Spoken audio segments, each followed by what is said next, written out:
പ്രിയപ്പെട്ട പ്രേക്ഷകർക്ക് നമസ്കാരം. എന്നോടൊപ്പം കോൺഗ്രസ് നേതാവും അതുപോലെ തന്നെ കോൺഗ്രസിൻ്റെ ക്യാമ്പയിൻ കമ്മിറ്റി ചെയർമാനും അതിനുപരി മുൻ പ്രതിപക്ഷ നേതാവായ രമേശ് ചെന്നിത്തലയുണ്ട്. അദ്ദേഹമായിട്ട് നമുക്ക് സമീപകാല രാഷ്ട്രീയത്തിലുണ്ടാക്കുന്ന മാറ്റങ്ങളും ഭാവികാല രാഷ്ട്രീയത്തിലുണ്ടാകാൻ പോകുന്ന സാധ്യതകളും ഒക്കെ പരിശോധിക്കുന്ന ഒരു ചെറിയ അഭിമുഖത്തിലേക്ക് നമ്മൾ കടക്കുകയാണ്.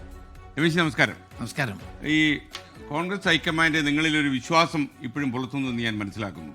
അല്ലെങ്കിൽ ഇങ്ങനെ ഒരു ക്യാമ്പയിൻ കമ്മിറ്റി ചെയർമാനായി പ്രത്യേകിച്ച് ഈ തെരഞ്ഞെടുപ്പ് എന്ന് പറഞ്ഞാൽ നിർണായകമായ തെരഞ്ഞെടുപ്പാണ്. കാര്യം മൂന്ന് വിഭാഗങ്ങൾക്കും ഏറ്റവും കടുത്തൊരു തെരഞ്ഞെടുപ്പ് വരാൻ പോകും നിയമസഭയിലേക്ക്. അപ്പോൾ ക്യാമ്പയിൻ കമ്മിറ്റി ചെയർമാനായി താങ്കളെ പ്രഖ്യാപിച്ചു. ഇതിൻ്റെ പിന്നിലെ സന്ദേശം എന്താണ്? കോൺഗ്രസ് ഹൈക്കമാൻഡ് എന്നും എന്നോട് വിശ്വാസമാണുള്ളത്. ആ വിശ്വാസത്തിന് ഒരു കുറവ് ഒരിക്കലും ഉണ്ടായിട്ടില്ല. ഇപ്പോൾ വളരെ നിർണായകമായ ഒരു തെരഞ്ഞെടുപ്പാണ് നമ്മുടെ സംസ്ഥാനത്തെ സംബന്ധിച്ചിടത്തോളം, കോൺഗ്രസ് പാർട്ടിയെ സംബന്ധിച്ചിടത്തോളം, UDFനെ സംബന്ധിച്ചിടത്തോളം ഉള്ളത്.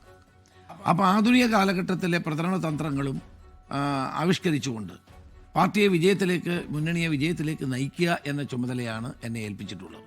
അത് ഭംഗിയായി നിറവേറ്റാനുള്ള നടപടികൾ ആരംഭിച്ചു കഴിഞ്ഞു. ഇപ്പോൾ തന്നെ ഞങ്ങൾ 3 യോഗങ്ങൾ കഴിഞ്ഞു.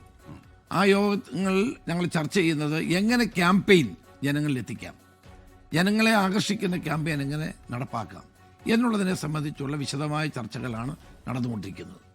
അത് വളരെ പ്രത്യേക തരത്തിൽ പ്രൊഫഷണലിസം കൂടി ഉൾപ്പെടുത്തിക്കൊണ്ടുള്ള ഒരു ക്യാമ്പയിനാണ് ഞങ്ങൾ ഉദ്ദേശിക്കുന്നത്.